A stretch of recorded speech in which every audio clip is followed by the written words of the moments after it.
Good morning. This is Ian McTavish with Huntsville High School Hoya Robotics with another tip sheet. So this is going to be a series of tutorials, and it's to help structure data from a spreadsheet in a way that when you do require a paper copy. So I'm just laying out the form right now, and a couple tricks. First off, what I've done is I've looked at a paper copy of the form, and I've kind of just used a ruler and divided into grids. And I figured out if I did 1, 2, 3, 4, 5, 6, 7, 8 columns, I could structure it the way that we've got the paper form. So that allows me to do it.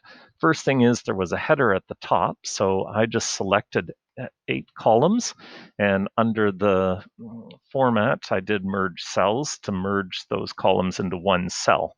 Once I had those columns in there, I did insert and I did an image in cell, and I had created this letterhead image using Google Draw and set it up.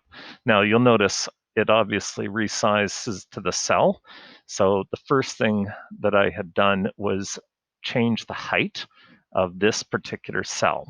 And when you're resizing a row, everything's in pixels, and the default screen resolution is about 96 pixels per inch. So if I want it to be an inch high, then I set it to 96, and I obviously figure out the ratio based on that. And even though we're a metric company, we buy our paper 8.5 inches by 11 inches, so it makes sense to use inches for this kind of thing. So I've done a bunch of merged cells and I've laid things out.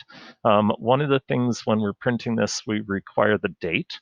So a little trick here is under the data menu is data validation. So that allows me to select that the criteria is a date and that it's going to be a valid date. And once I do that, you'll see when I double click on the cell, now it pops up a little calendar. So it's easy for me to select the date based on that. So that's a little trick, and I will be posting more tutorials with other tricks in a few minutes.